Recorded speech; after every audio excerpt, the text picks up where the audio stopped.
Welcome, everybody, to Rochester Lifestyle Medicine Institute and the William J. Folletti Center for Lifestyle Medicine's Lifestyle Medicine Grand Rounds, where we learn about the magic of lifestyle medicine from experts from around the world. And I am Dr. Ted Barnett, the founder and president of Rochester Lifestyle Medicine Institute. It's so wonderful to have you all here. Tonight, we will be exploring lifestyle medicine through a case called Rerouting the Road to Health, a Lifestyle Medicine Success. If you would like to partner with RLMI, we'd love to help you empower your patients. We have a number of Zoom-based facilitated programs which help to build motivation and confidence in a socially supportive, interactive environment. Several of our programs, including our own 15-day whole food plant-based jumpstart, are certified by the American College of Lifestyle Medicine. If you're a clinician and you'd like to refer one of your patients to one of our programs, there's an online referral form which you can find by clicking on physicians, and there's a drop down that'll take you right to the referral form. You don't have to read all of this, but we have the 15-day whole food plant-based jumpstart, which is certified by the American College of Lifestyle Medicine. We've had 2,700 people go through that program. Almost 500 doctors have referred their patients. The little 10 CMEs that you see there refers to the fact that if you are a clinician, you will receive 10 hours of CME for going through the program with other participants. And the same thing with the LIFT project, which is was produced by Darren Morton, who's in Australia. And we're going to hear an Australian accent tonight, which will be fun. We also have a new program called Jumpstart on Demand, and that's for people who can't make the regularly scheduled Zoom sessions. There's 6 Zoom sessions with every Jumpstart Live for a total of 10 hours. But if you can't do that, or you have a patient who can't do that, they can sign up for Jumpstart on Demand. It's a little less expensive, so check that out as well. And the Pale Blue Dot community is where we house all of these great resources, including the videos for Lifestyle Medicine Grand Rounds, which will be posted, which are posted on the website and are available for you to review if you join as a subscriber. There is a $5 subscription fee if you'd like to have access to those things, but there's a 30-day free trial. But we'd love to have you give it a try. I just looked at it today. Today we'll make it, as of tonight, we will have 30 under our belt, Lifestyle Medicine Grand Round, so that's pretty exciting. Please respect the privacy of patient and also the panelists, because we are going to be, talking, giving our opinions. Okay, our case presenter tonight is Simon Matthews, who has a whole bunch of letters after his name, and you can read them. He's a psychologist, leadership coach, and international consultant, and a fellow of the American College and Australasian Societies of Lifestyle Medicine. Simon is board certified in health coaching and lifestyle medicine. He's a member of the scientific advisory board of the Instituto de Medicina de Estilo de Vida of Spain. How did I do? A member of the international advisory board of the Romanian Society of Lifestyle Medicine, a member of the scientific advisory board for the Institute for Healthier Living, Abu Dhabi, and is on the board of the Global Positive Health Institute. And he lives in Madrid, where right now it's about 1:30 in the morning. So we appreciate Simon's staying awake for this. Dr. Niki Davis is a rocket scientist turned physician. She's board certified in both family medicine and lifestyle medicine. She's our guest panelist tonight. In college, she initially obtained a bachelor's and master's degree in mechanical engineering and worked on the space shuttle program. However, she was constantly thinking about health and nutrition and helping her own family transition to a plant-based lifestyle for better health. She eventually shifted careers to follow her passion, earned her MD from the University of Utah School of Medicine, and completed a family medicine residency program where she also served as wellness chief. During that time, she co-founded Plant-Based Montana, an advocacy group dedicated to educating healthcare providers and the public about the benefits of a plant-based diet, and she is available for telehealth appointments through lifestyle telemedicine. Dr. Robert Bakey is one of our regular panelists. He's board certified in family medicine and lifestyle medicine. He has been a family physician in Ann Arbor for almost 40 years and serves as the medical director for the William J. Folletti Center for Lifestyle Medicine. He's also on the board of directors for several national organizations, including Rochester Lifestyle Medicine Institute. So Dr. Melissa Sunderman, also known as Dr. Outdoors, that's what the DO stands for, has practiced for over 25 years and is board certified in internal medicine and lifestyle medicine. She is now the medical director of lifestyle medicine for Corewell Health System. So welcome to our panelists, and Dr. Carrie Graff, I won't read her whole bio. She is our medical director and case coordinator, and that's me. I am the founder and president of RLMI, and you can read more about me if you want. Anyway, Thank you for attending. We are a nonprofit organization. My wife and I are full-time volunteers for Rochester Lifestyle Medicine Institute, but we do pay our staff a living wage, more than a living wage. And in order to do that, we are very dependent on donations. So please consider making a donation. And you can aim your phone at that QR code, and we will put the URL in the chat. So, without further ado, our presentation tonight is Rerouting the Road to Health, a Lifestyle Medicine Success with Simon Matthews. Thank you, Ted. Appreciate it. Thank you for that warm introduction. Welcome to everybody here and to fellow panelists as well. So what I want to say at the beginning of this is that this particular case study that I'm going to present remains for me something that I still feel kind of warm and fuzzy about when I think about it, because it occurred at a point in my involvement in lifestyle medicine that was significant for me. And it also demonstrated to me very, very clearly the power of lifestyle medicine in a way that I had read about previously, but not personally experienced until I had actually worked with this particular patient and client. So let me begin by sharing some details about the client. She was 43 years old at the time that she was referred to see me. Initially, she was referred by her family physician to a bariatric surgeon with whom I had an association to explore candidacy for bariatric surgery. You can see her, she was significantly overweight at the time. Her blood pressure was high, her HbA1c and cholesterol scores were less than ideal at the time of that referral. She was also about to undergo sleep studies for sleep apnea because she'd been reporting things like daytime drowsiness and micro sleeps. Was deceased. He died at a relatively young age from a heart attack. She had a strained relationship with her mother, but described her mother as overweight. She was an only child. She lived alone and she worked remotely as a result of the pandemic. So I saw her in started in late 2020, went through 2021, where I was living in Australia at the time, in one of the eastern states. The pandemic was having intermittent, if you like, effects. So there were periods of time when things kind of shut down completely. Any question of surgery, unless it was urgent surgery, was completely off the table. And there were other times when things kind of eased up a little bit. So it was during that time she was working remotely. She was quite isolated. She had very few close friends. So at the time she had this consult with the bariatric surgeon, she was well aware of the health dangers that she faced from being overweight and having high blood pressure and so on. And she was also concerned about perceived dangers from bariatric surgery as an intervention. So she was originally referred to me by the bariatric surgeon for an assessment of her suitability to undertake bariatric surgery. The very first time that I got to meet with her, that was her presentation. I'm here because the bariatric surgeon wants me to speak with you in order to get a sense of how ready I am to have this surgery. So, Ted, I've got my first poll question now. Are you happy for me just to go right ahead and yeah? Okay. Put the polls up, and then Kim will actually put the poll up for people to participate in. Wonderful, wonderful. Okay, so here's the first poll question. So at this point, with the information that you have, what pathway would you recommend? Would you be inclined to address the concerns that she had about bariatric surgery and then proceed with that? Would you be more inclined to support her to join some sort of structured weight loss program? would you consider something like GLP-1 meds with a lifestyle modification program behind that, or something else altogether?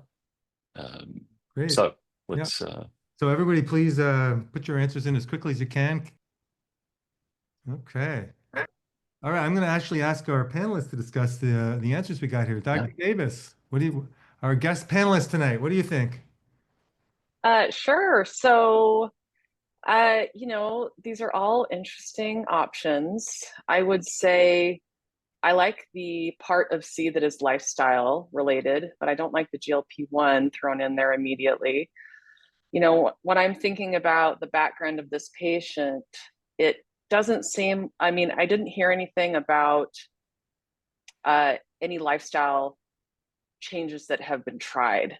So that is one thing that I wonder, does she have any, is she thinking about, would she like to try some lifestyle changes? Because maybe that isn't something that her primary doctor has recommended to her yet. So that would maybe be my initial recommendation, would be to discuss lifestyle and not just diet necessarily, because I know we talk about diet a lot and a plant-based lifestyle, but also just all of the different components, all the different, the 6 different pillars of lifestyle medicine.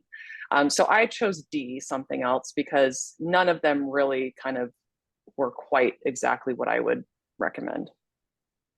Okay. Thank you for that, Dr. Davis. Dr. Brakey, your thoughts, please. Yeah, I mean, I noticed that 70, what's that, 4% picked either B or D. And I think, as Dr. Davis mentioned, it kind of interprets whether you think of number B, structured weight loss program, as, in my mind, I picked that because I interpreted that as a lifestyle medicine approach. I'm going to structure this around a whole food plant-based diet with some daily exercise, stress management, good quality sleep, limit your salt, fat, sugar, and processed foods. And we're going to structure this around a root cause approach to that. I can see what you're saying, Dr. Davis. If you didn't read it that way, you'd pick something else. Hey, let's do the thing that we're here mainly to discuss. The answer, of course, really is there's no one right answer here, and it depends on shared decision making. If in your discussion with her, she's saying, look, I can't vote, I'm not going to do anything different. I just need to know how you can get me ready for surgery. It's the only thing I'm going to do, and it worked for my friend, and I'm really set on it. Then, hey, let's help her with what's going to work for her. You can still try to help her see that may be costly. It may have side effects that may not work because you'll be back for more later because you're not addressing the root cause. Or you can do that and also approach lifestyle. And maybe while you're in the process of that, before they get you scheduled, you'll change your mind. And similar with GLP-1, aside from the fact that they're expensive, they have severe side effects, they aren't tolerated very well, and they don't work over the long run, don't have any long-term studies, they're really good. You can tell I'm not a fan, but there is a place for it for certain people. So bottom line, I picked B and interpreted that as a lifestyle medicine approach. And I can see that there might be a place for the others depending how the shared decision making goes. Great. Thank you for that. Dr. Sunderman, your thoughts, please. Well, I agree with both Dr. Brakey and Dr. Davis. I chose D as well, something else. And I agree with what Dr. Brakey said that, getting this patient in the office, this was key because from the primary care, probably just had one option. Your BMI is 42, bariatric surgery, and that was a done deal. And part of the bariatric surgeon is just to make sure that she's going to do okay recovery-wise. Psychologically is like just have to get clearance for surgery. So fortunately, ended up with Simon or one of his collaborators. And so now we can open this whole Pandora's box, right? And get into, like Dr. Baker was saying, root cause of this BMI of 42. And we've already just from that little snippet of history of her social isolation, of sedentary behavior by working remote. There is this family history, so perhaps that's not just genetics, but perhaps that's underlying lifestyles of how she was raised. So I think we have the opportunity to now dig deeper and go into these 6 pillars, plus my nature, 7th pillar, and really uncover and be able to get some tools and her awareness of what things that she can do to optimize her health and behavior, and hopefully avoid having to have bariatric surgery, and hopefully, not even have to take any GLP medication along with that. Great. Thanks for that, Dr. Sonderman. So as a radiologist, I chose something else. I thought you should have a CAT scan, but that's just, no, just us. Anyway, Simon, how did they do? Well, fascinating discussion, everybody. And I also chose the something else avenue, a structured weight loss program and I appreciate the ambiguity there. A structured weight loss program for me would be something. I mean, I don't want to use any. I don't want to kind of use any trademarked terms, but I think everyone gets the idea. There are such programs that people can sign up to and go through that process. But I chose the something else as well, as my discussion with her unfolded. So here's the next bit of the unfolding discussion with her during the course of my first one or two meetings with her. It became clear that she scored very mild levels of depression on an instrument that I used in Australia called the K10, the Kessler 10. The PHQ-9 would return a very similar result.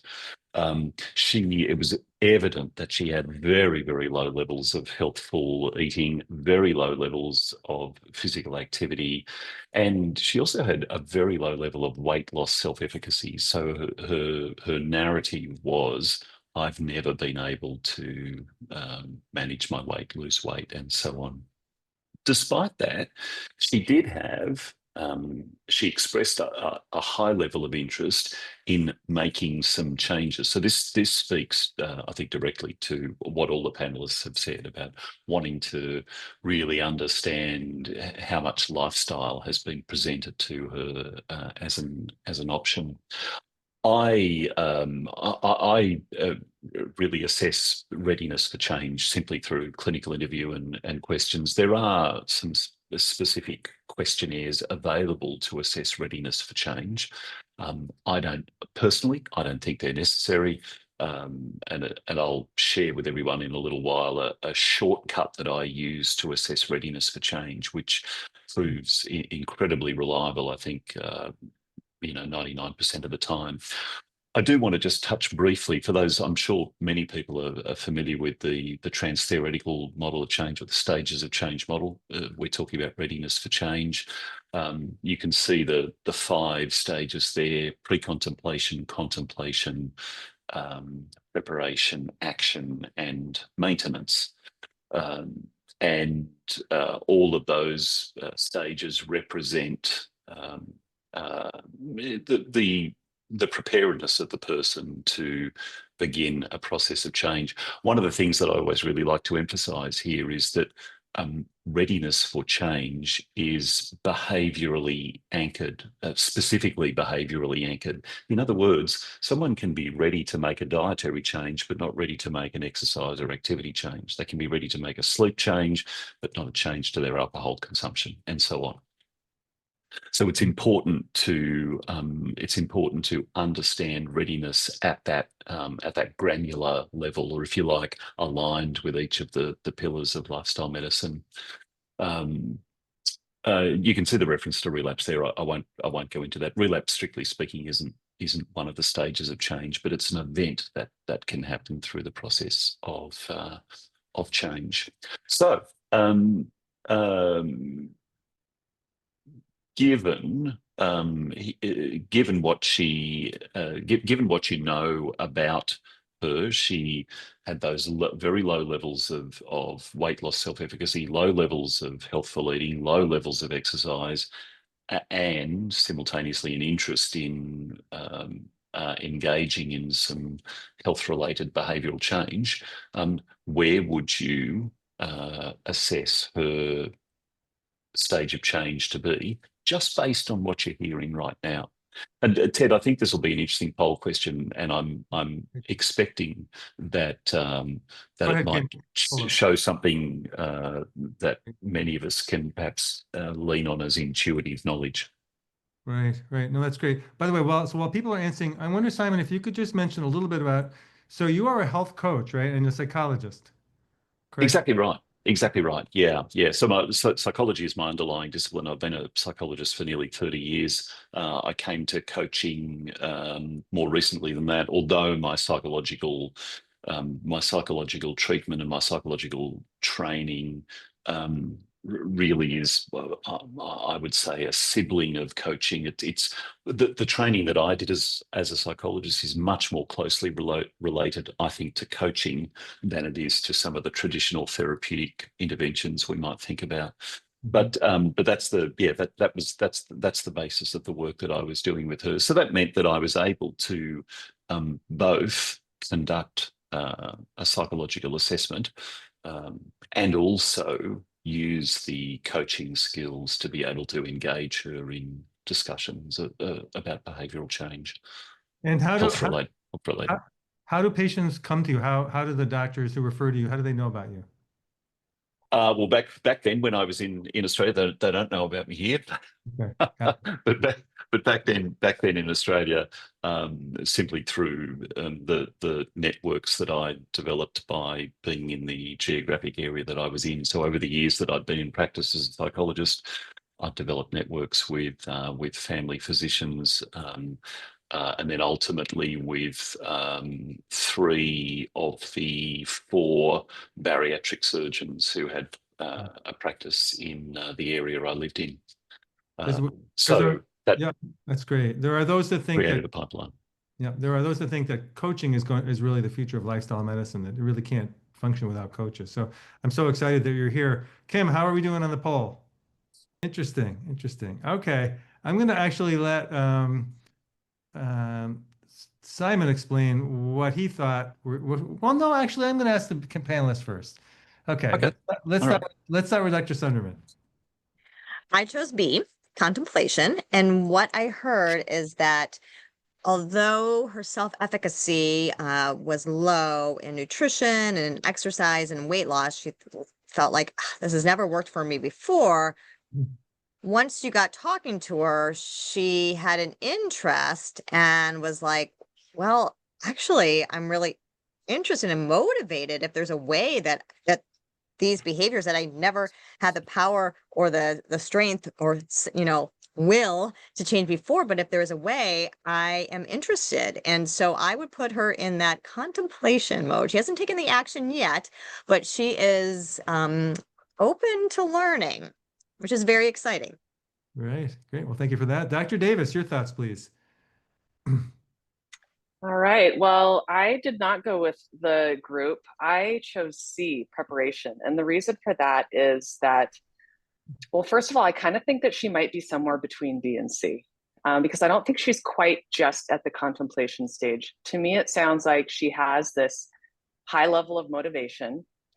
And the fact that she even is going to this appointment to have bariatric surgery tells me that she is committed to making some kind of a change, even if it means getting surgery. So I feel like she's closer to that preparation, maybe not completely there, but I do think she's somewhere in that B to C range. Okay, thank you. Dr. Brakey. I just want to thank Simon for bringing this up. It's critical to assess readiness for change before, we all tend to launch into, I know what to do for this. And so often, if you don't factor it by that important metric, you lose people. It goes over their head. They get upset, whatever reason. It's similar to Melissa. I picked contemplation, but can also see that why there's a bell curve around that. That you could see this either way, just depending on how you view what we've heard so far. But clearly, she's there. She's ready to listen, and that's a good place to start. Great, thanks for that. Wonderful. Simon, how did they do? Wonderful. Nailed it, Ted. Well, we got 2 different answers. Which one would you have chosen? So I personally, I would view her, and I'm going to use a phrase here, at this moment, and that phrase is really important, at this moment in the contemplation stage of change in relation to a number of health behaviours. Now, I know I'm putting a lot of provisos there, but they're really important so that we don't get swept up in attributing readiness for change broadly to the person rather than recognizing that our readiness is dynamic across different behaviours.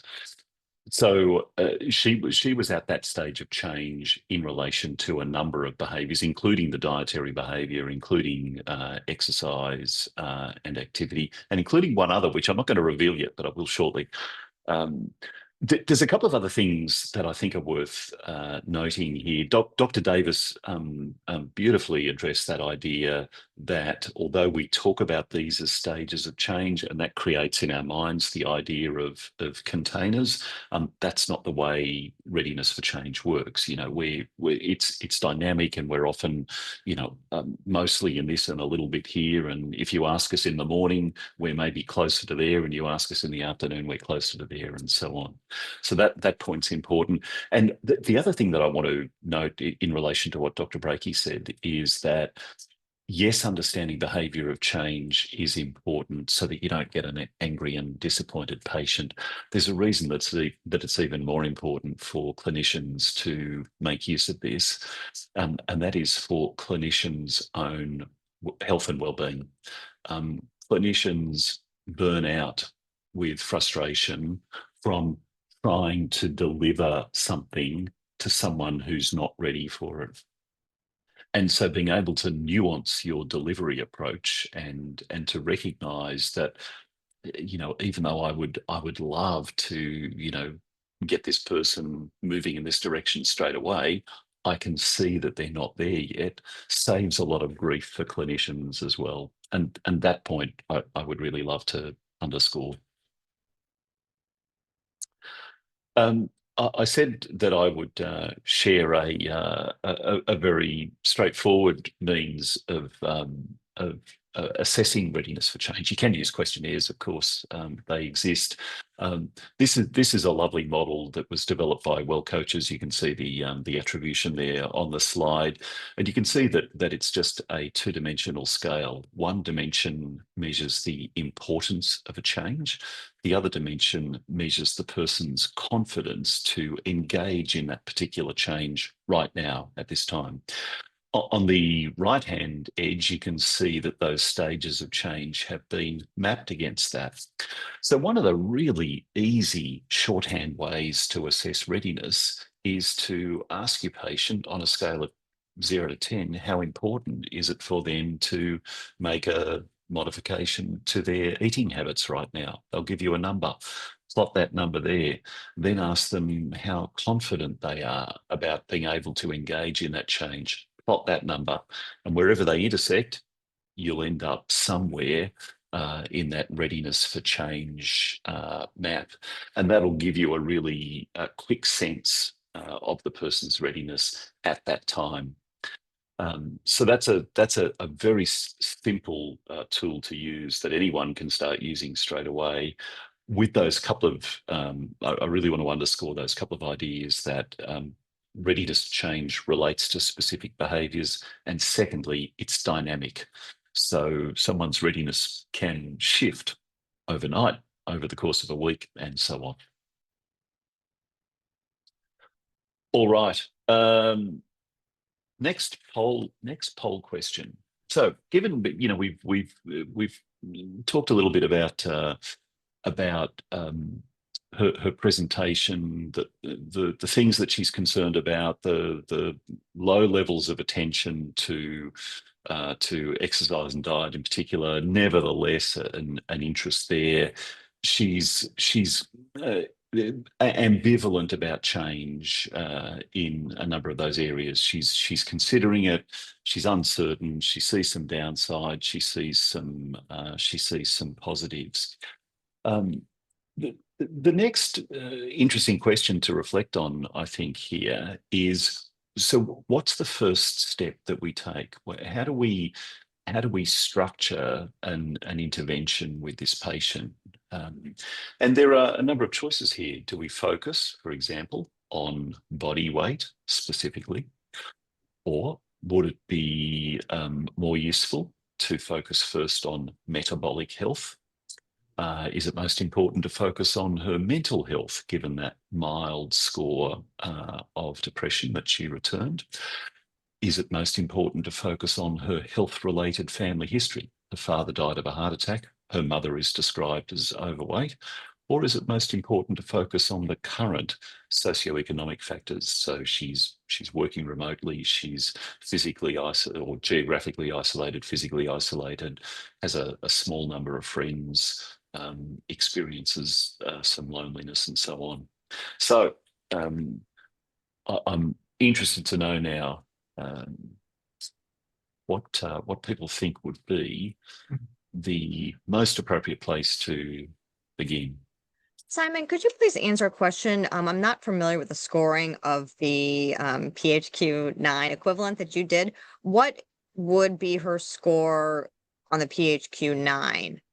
Oh, the Do you think? PHQ, it would be in the in order to return a mild result, the PHQ I think would be 5 to 9.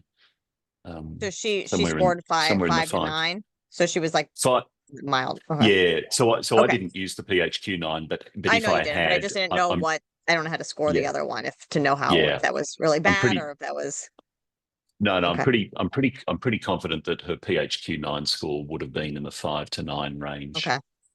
Yeah. What's the total range for that other scale that you gave? She had a 22, right? The K10 30 is it 35? I think it's 35 off the top of my head. I haven't looked at the K10 for a while, and I haven't used it for a while either. Okay. Fair enough. But yeah. Okay, if everybody could please put their answers in so we can get to the discussion as quickly as possible. See the answer, please. Okay. I'm going to start with Dr. Brakey here, please. Well, there's no one right answer here either. All of these are important, and I picked actually I picked her metabolic health, and my sense in terms of root cause is that for red blood cells are 6.7% glycated, so are many of the proteins in her brain. The brain is only 2% of the body weight, but consumes 35% of the energy. And in that process of oxidative stress, a lot of free radicals are formed. When people are stressed and not sleeping and not eating right, they develop this environment where it doesn't work as well. So I also thought a lot about mental health and socioeconomic factors which play into that. And yet part of my general thesis is unless you are giving it the environment to function well, you can help people with talk therapy, stress management techniques, and other, it still will be a big challenge. And metabolic health, I determine broadly in terms of not just the right antioxidant rich high fiber diet, so they're bathed in short chain fatty acids and that the brain's working well, but also sleep, that glymphatic cleanse that happens during deep stage sleep is really critical for people. So metabolic health I determined more broadly to include especially those two pillars. And before Melissa says it, exercise too. So that's my story, and I'm sticking to it. All right, thank you for that, Dr. Brakey. Dr. Sunderman, your thoughts, please. I chose the same as Dr. Brakey, metabolic health, because it says presentation is most concerning and most important to address first. I think all of these, like Dr. Brakey said, need to be addressed. And, the question is with her metabolic health, even though we don't have any of her lab results, we just have her biometrics, which, the concerning of her BMI at 42, she's hypertensive, 145/90, A1C is 6.7. We do have the LDL of 120. So all of these things suggesting that there is metabolic dysfunction, likely insulin resistance, there's dyslipidemia, and really, we know that 90% of the serotonin is produced in the gut microbiome. So if she has dysbiosis, that could be related to her mental health. And depression is 2 to 3 more times more common in people who have underlying chronic disease. So I think trying to address her underlying chronic diseases, which we already have identified, hyperlipidemia, hypertension, prediabetes, obesity, that if we can address those, and probably elevated visceral fat, is that we are hopefully then by optimizing her lifestyle behaviors with movement, with a whole food, plant-based dietary pattern, with getting good sleep. All of these things are going to shift the gut microbiome, and getting outdoors, nature does it too, are going to optimize that gut microbiome. 70% of the immune system and inflammation, is related to the gut. We all know Will Bolsiewicz's famous yellow slide of all the disease states that are related to dysbiosis, and it's pretty much every single disease you can think of is related to dysbiosis. So I think by addressing our lifestyle medicine pillars, optimizing everything, including the gut microbiome, we will see reversal of her chronic diseases and hopefully an improvement of her mood along with that. Wow, so thank you for that. So we've got 2 for metabolic health. What does Dr. Davis think? What did you vote for?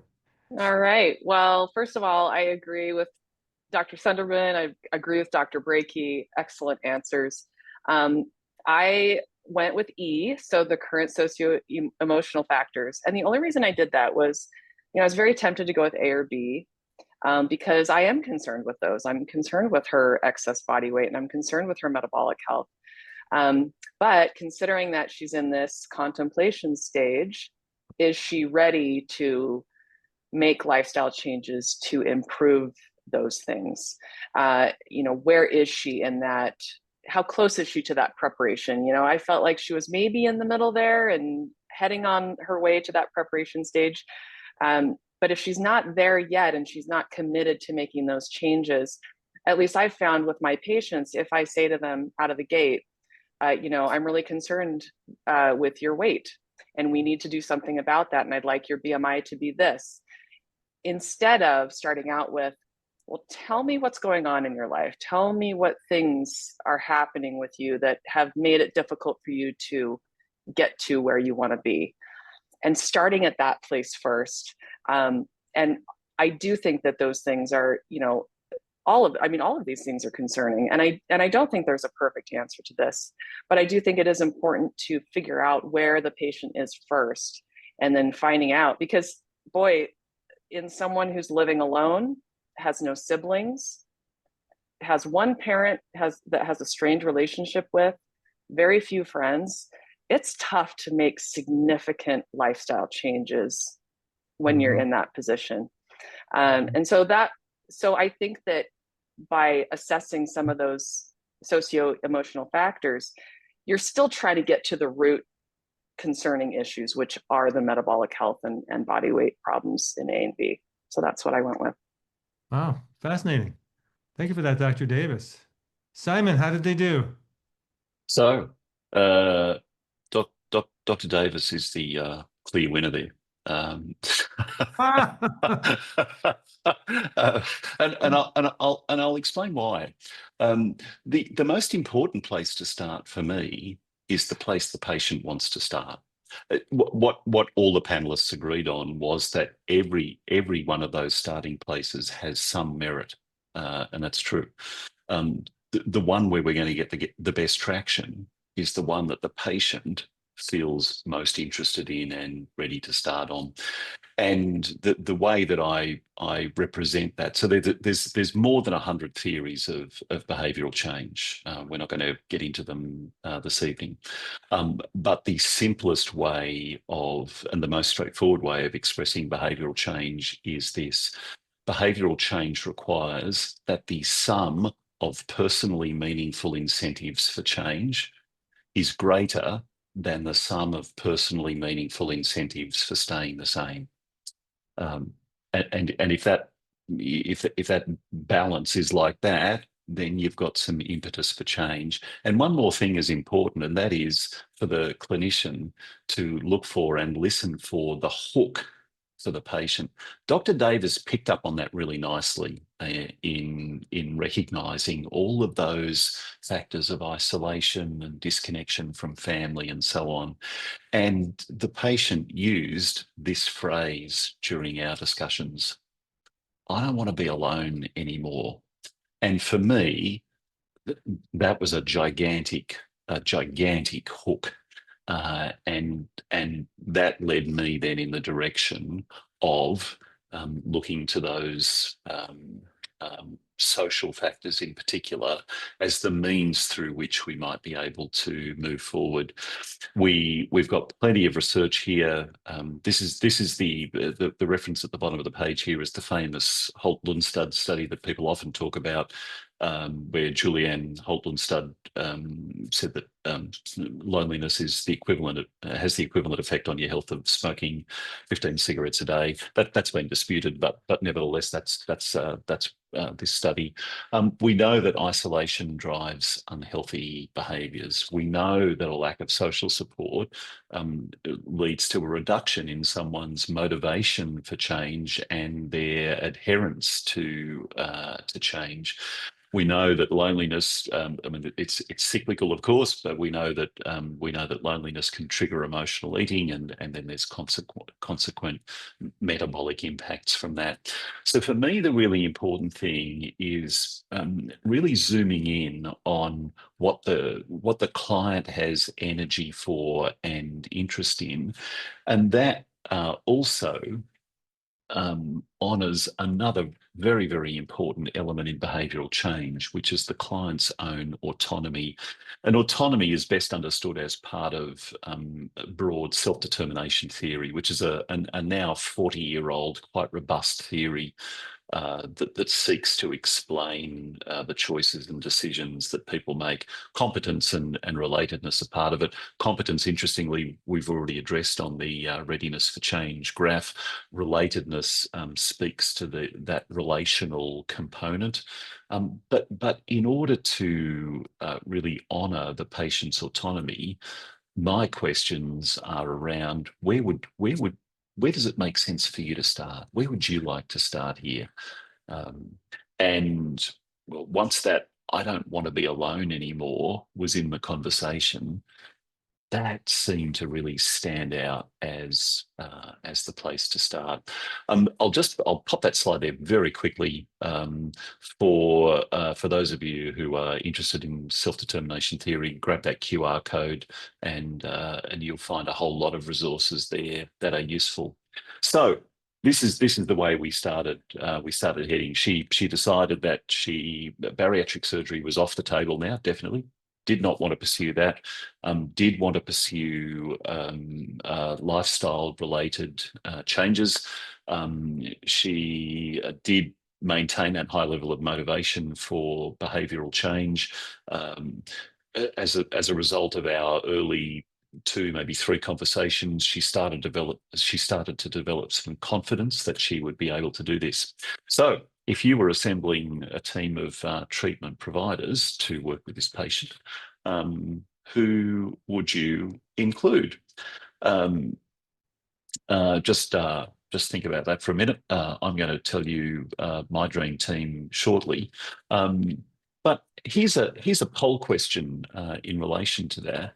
When you think about having a team assembled, what's the biggest challenge that you find? Is it that intra-team communication and role clarity? Is it having unharmonized goals because different members of the team are pushing and pulling in different directions?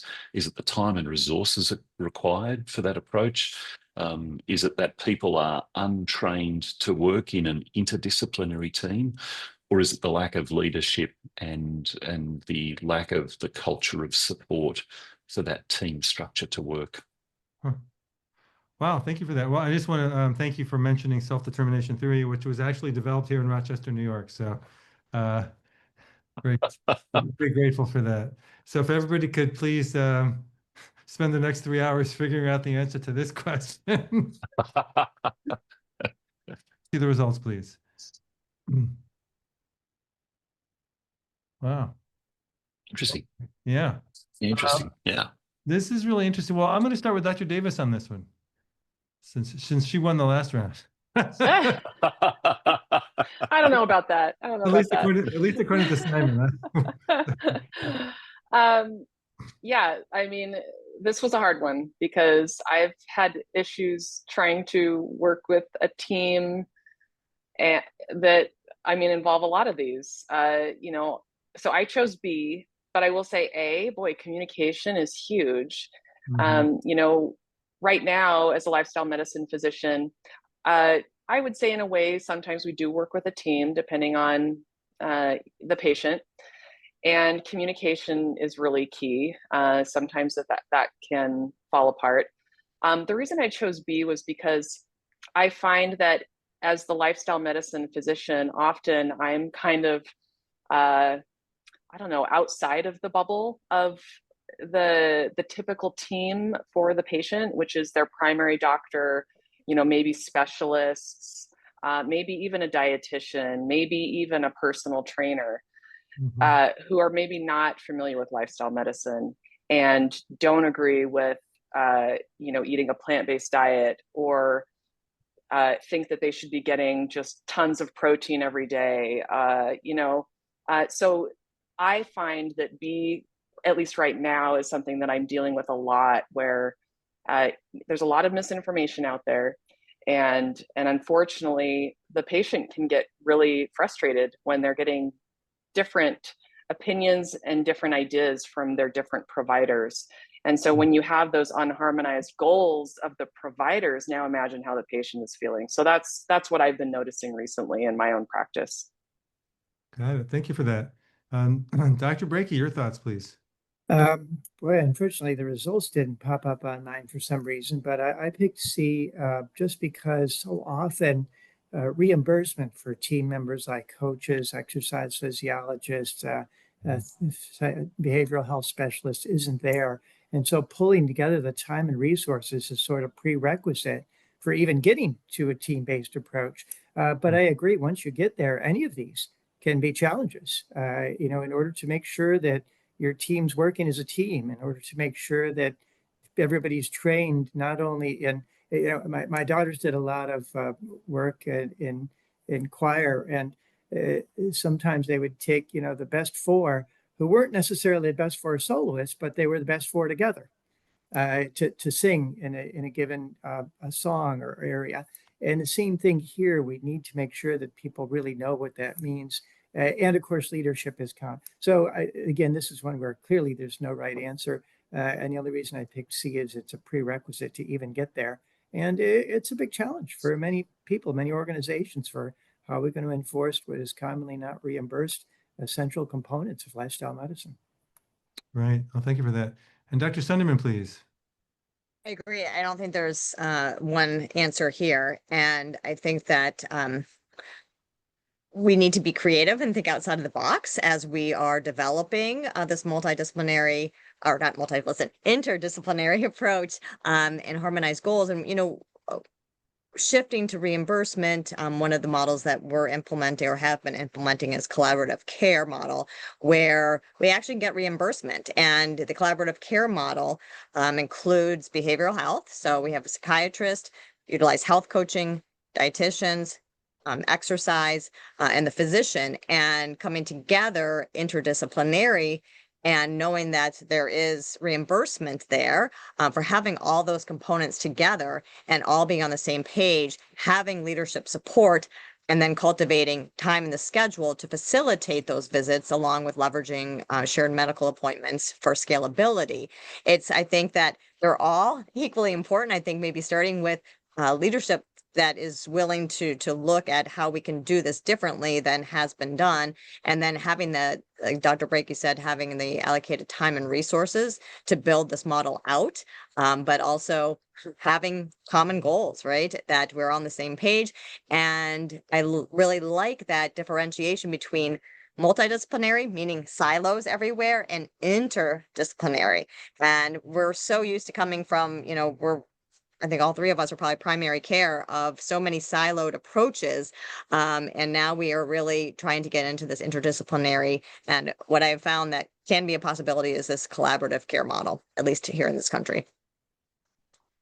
Fantastic. Yeah. Thank you for that. And Simon, I just want to mention that we need to speed up just a little bit. So sure.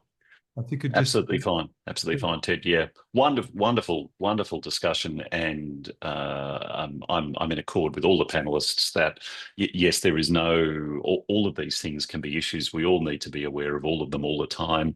Every team is different, of course, and for me that speaks to the importance of leadership and culture in the team to make sure that what we're doing. Dr. Brakey said it really nicely. You know, the four people who play well together don't have to be individually the four best soloists in the world, and it's that sort of idea that we need to move towards. So my dream team had me, of course, as the as the health coach and psychologist. I ended up taking that leadership and coordinating role in this particular team, but by mutual assent.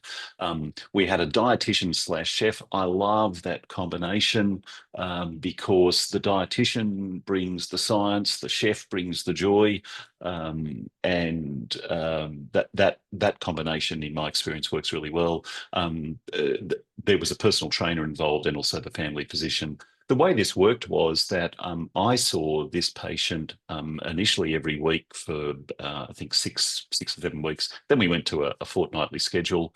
The dietitian was involved early on, and then occasionally the personal trainer was involved intensively early on, and then less frequently throughout. And the family physician was about once every month through the course of this time. I knew everyone, as I said, and took on that coordinating role. There's the rundown that I've just been through anyway. So we're going to fast forward now. We had 11 months of supporting this patient from the time that she decided to engage in a change, and through that coordinated and combined effort, these were the outcomes. She lost 100 pounds of weight. Her BMI was now 26, just inside what we would call overweight, but stunningly different. Her blood pressure all but normal. Her HbA1c and cholesterol certainly much better than they were. She didn't end up proceeding with the sleep studies that were flagged early on. Interestingly, she did report improved energy and less daytime sleepiness as time went on. And the really interesting thing was that this all started with simply walking in her neighbourhood. Walking was that one activity through the pandemic that we were still allowed to do in our little sort of local government areas, and at different times other things were permitted as well. So at different times she could meet with a personal trainer, at different times there was group training allowed, and so on. She started with walking. She started making some connections to people, and Kerry Graff has just shared a lovely story in the chat as well that speaks to this. Through those connections, she started building some confidence in herself. She confirmed and reaffirmed her interest in continuing down this path. Her sense of isolation reduced. Her sense of connectedness to her community increased, and she essentially entered what I would call a virtuous cycle, as opposed to the vicious cycle that she had been in up until that point. So what did I learn from all of this as a practitioner? Well, first of all, the value of that team approach. It's difficult. A team approach is difficult for all the reasons that we spoke about, and particularly Dr. Brakey's perspective on that. The team approach is difficult, and it's worth it. The second thing I learned was there's more than one way to skin a cat. There are lots of different approaches we could have taken here, including focusing on weight loss primarily, metabolic health primarily. We ended up focusing on this idea of not wanting to be alone and finding ways to connect with other people. And that proved to be significant for her. I wish back then I had the understanding of the value of resistance exercise that I have now, and I have that courtesy of another ACLM colleague. And I would definitely now bring that specific perspective to all of this as a way of supporting her in her goals. And unsurprisingly, the most impactful progress for her wasn't the weight loss and it wasn't the improved metabolic health. It was the connection. That's what really stood out for her. I mean, she was thrilled and amazed at you know, the change in her body and the change in her underlying health. And the thing that she most appreciated in it all was that connection to community and the fact that she started to develop across that time a network of friends, all in the face of this enduring kind of pandemic that was affecting all of us. So there we go. Some great learnings for me as a practitioner, and as I shared at the beginning, this remains for me you know, a part of my professional experience that I still feel very warmly about, because it was such a stunning proof to me of the power of a lifestyle medicine intervention. Yeah, well, thank you. That's a great case. And I was about to call on Dr. Simon, and she raised her hand. So I'm we're such a gonna good student. yeah, we're gonna get some final comments from our panel. Yeah. Well, I actually had a question for Simon. Thank you. This has been a wonderful discussion, and I always learn so much from my colleagues. So thanks, Dr. Brakey and Dr. Davis. Can you speak to social prescribing? I know that this social prescribing is larger than it is in the US and Australia and the UK and in Europe. And I am involved now with Social Prescribing USA. I'm one of the on their advisory boards, and then also the Global Social Prescribing Alliance. And I think that in speaking to this individual and really what that loneliness and really making that social connection, and almost so you gave her a social prescription, it was to walk, which was exercise, and really that was transformative.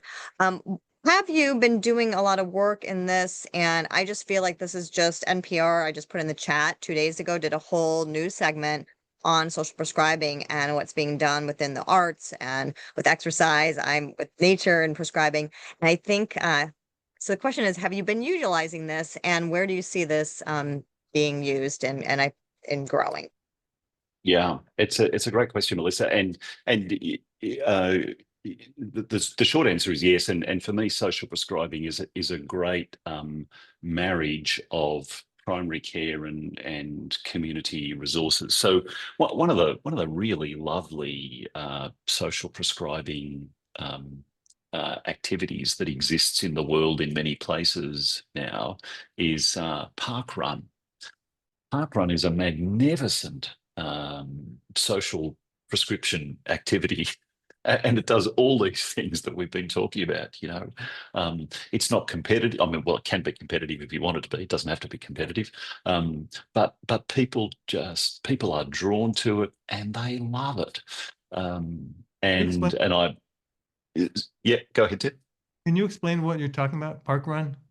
Oh, parkrun, yeah. So parkrun is a movement that began several years ago. It's a 5 kilometer run. I'm pretty sure they always happen on a Saturday morning in local time, wherever you are in the world. You can go to the parkrun website. You can just search parkrun, go to the website, find the locations, find the parkrun nearest to you. And you just register yourself, which is very straightforward, and it's free. And then you just turn up on Saturday morning, walk, run, hop, crawl, doesn't matter. You do your 5Ks, you chat to people as you go, you run with dogs and cats and, you know, whoever else is there. Just a wonderful kind of community expression of being and belonging. Yeah, and all over the world. I was when I Exactly. paced the Milan Marathon, and there was a couple from Dublin, and we were at breakfast, and she said, "I just got back from a park run in Milan. I just, I do it all over the world wherever I go to a city. Just look up park run, and then joins and runs for 5K and meets people from all over the world." Yeah. I'll share a brief funny story with you.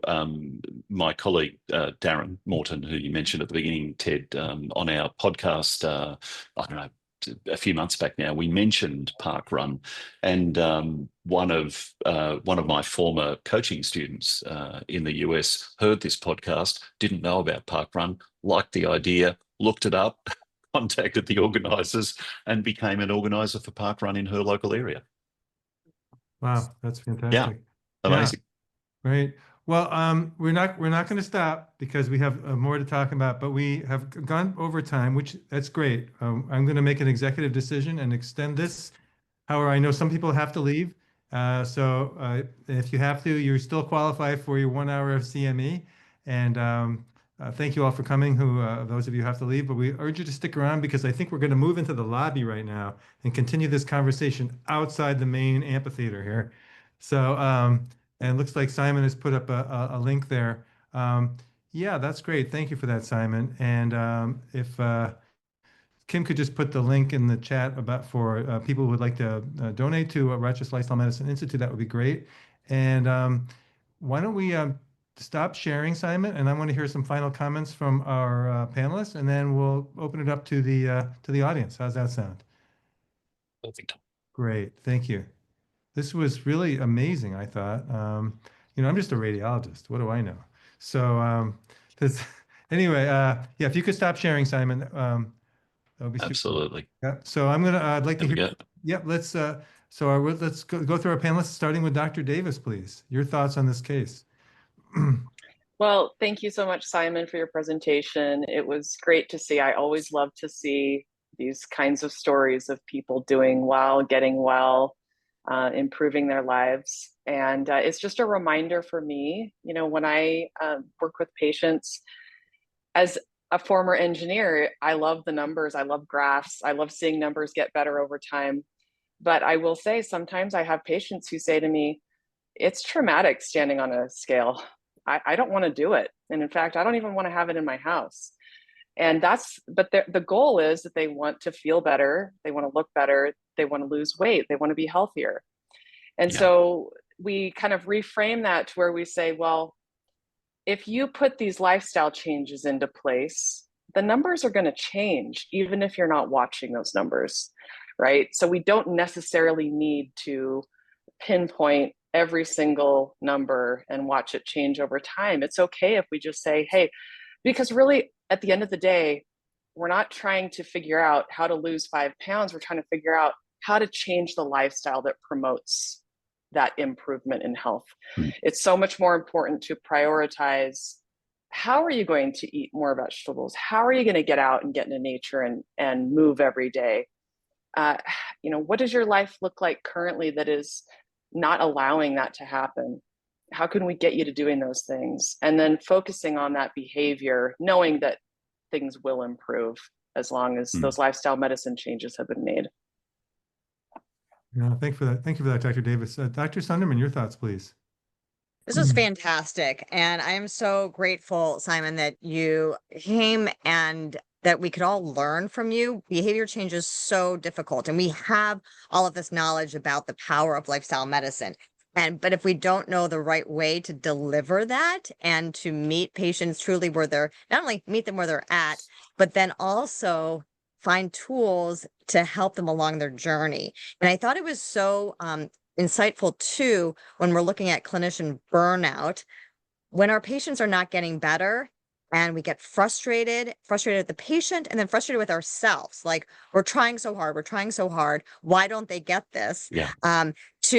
To explain these tools, and we've learned about stages of change and confidence, but to have you explain it and show that powerful graph of, oh yeah, they're in the green, they're in pre-contemplative, why am I even, so this was really helpful. And I think we can all take actionable steps to better helping our patients with that, using these tools that you've provided tonight. So, or in the morning or in the middle of night for you.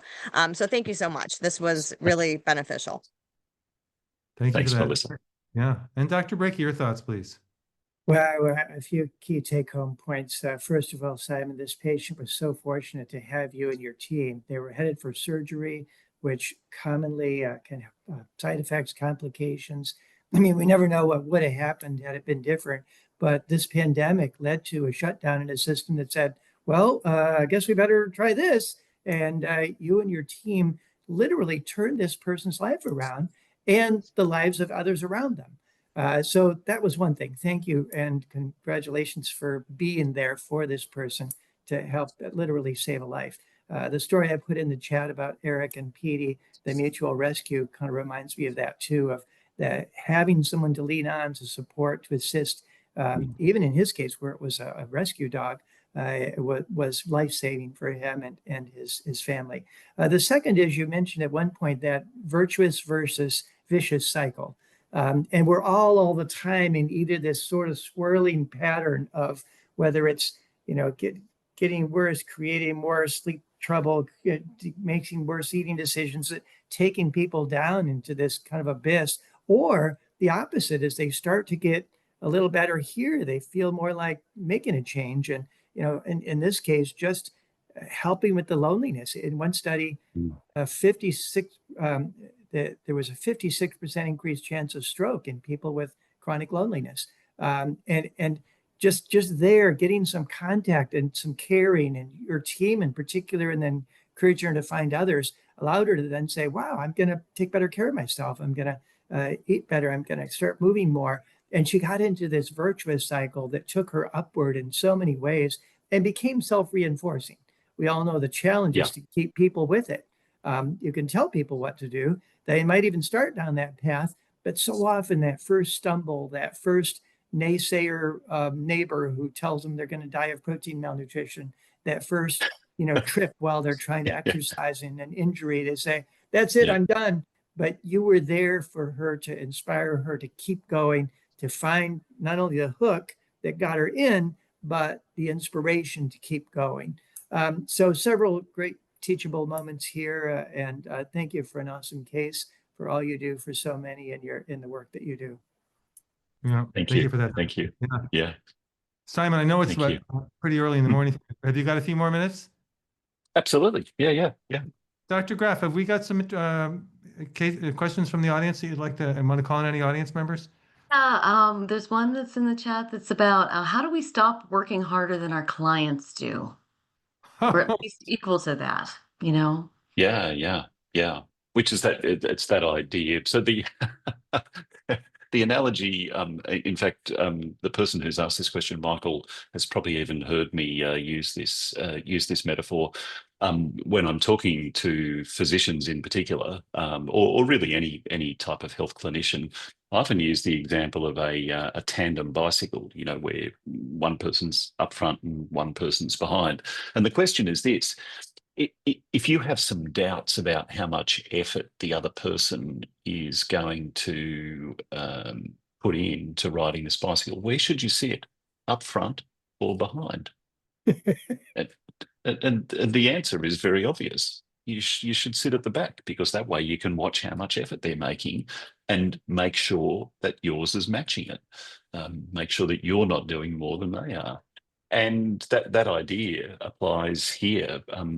It's important for all clinicians to watch the effort and watch the level of interest and engagement and readiness for change of the patient, and then match that and no more. If we start getting ahead of it, one is clinicians get frustrated and annoyed and burn out. And the second thing is it sets up an unhelpful polarizing cycle of kind of over responsibility and under responsibility. The more the clinician does, the less the patient feels like they have to do, and so on. Mm-hmm. So the more that we can understand this idea of readiness for change and adjust and nuance our approach, the better everyone in that treatment system is. I think that's so true, but yet what we tend to do as clinicians is that if the patient isn't doing enough, isn't doing well, we work harder trying to make them step up, and it's just you just have to be very aware of that tendency to want to do that. Yeah. I was wondering if you ever considered talking to this patient about getting a dog, especially during the pandemic when you're isolated from other people. Because it's especially if she's an introvert, and that makes it hard for her to meet people, even if she's out walking. when you're walking a dog, everybody wants to say hi to your dog, right? So it's a Yeah. really easy way to kind of to greet people if they're out. Is it something that was ever considered in this case? It wasn't, and I'm kind of sort of smiling to myself because you've just reminded me, Kerry, of the post pandemic that we had, which was all these dogs that people bought during the pandemic, and then the pandemic kind of dissipated, and a whole bunch of people walking around with extra dogs. So, which kind of became a bit of a problem in and of itself. So, so the short answer is no, no, I didn't speak with her specifically about that. However, the idea itself is sound and would work wonderfully for for plenty of people, for the reasons that you've just shared. And it's one of those occurrences that just naturally unfolds. It's an effortless kind of thing to do. You start walking a dog, people just stop and start doing that. It's a bit like walking. It's a bit like walking in company with someone. My younger son observed this to me many years ago when, as a family, we were walking on the beach, and just out of the blue, he said, "Isn't it funny how when you start walking, you start talking?" Mm. It's one of the most amazing pieces of wisdom I've heard in my life. And I think he was, 12 or 14 at the time. But it's true. When we start engaging, if we're in the company of others and we start moving, we start connecting as well. Wow. I wonder with that, Simon, is it partly because you're walking next to each other typically, and so you're not facing each It- other, especially it's for teenagers? Like I always found like they're exactly. sitting across at the table at them, they're not Yeah. saying anything. But if they're next to you in the car, Yeah, you know, I think that's exactly it, Kerry, and it was that it was my son's words and then my later reflection on that led me to design an intervention that I called Trail Talk, and I registered that in Australia. I just happened to live near a lot of national park trails, and so one day after that conversation, I found myself thinking, why am I sitting here in an office staring across at the room at someone talking about depression and anxiety when we could just be walking a national park trail together, and also, having that conversation. And that's exactly right. You start walking side by side with someone, that the level of threat drops right down because you're both just sort of looking out. Your attention is absorbed by the natural setting. The conversation just flows. Pauses feel much more natural in that context. You can walk along in silence for half a minute or a minute, and it doesn't seem unusual. But if you're sitting in an office having a consult with someone, and then there's 1 minute of silence, that just seems completely bizarre. See, this is why nature needs to be a pillar. That's right. Absolutely. But Well, you're absolutely right. We have I agree, a Melissa. saying with because I do a lot of running, and my best friends are my running friends, and we say, what is said on the run stays on the run, because it is amazing what comes out, right? Of just things that you've maybe never told anyone, and all of a sudden just this very safe place of just running in this rhythmic, moving our bodies and being in nature, right? And just what you spoke to Yeah. is attention restoration theory, right? Of just being in this soft Exactly. Yeah. fascination and just, Exactly right. yeah. Yeah. Well, listen, this is That's exactly right. as the moderator, we have run over, but this has been really wonderful, and I would love to keep going, but we have to respect people's time, and we have to respect Simon, who's got to go to bed. And Yeah. but I think I do. we all agree that we would love to have Simon back at some time. Yes. And because this was really a wonderful conversation. So once again, thank you to our presenter, Simon Matthews, who did the heavy lifting today. Thank you to our guest panelist, Niki Davis. It was so good to see you. And then thank you to our regular panelists, Dr. Melissa Sunderman and Dr. Robert Brakey. And we'll see you all next month, where we're going to be talking about a really fascinating case of Parkinson's disease. So see you then. Wonderful. Thank you Thank all. you, Ted. Bye. Yeah, Bye. Ted. Thank you. Bye. Bye-bye. Ruin. Right off.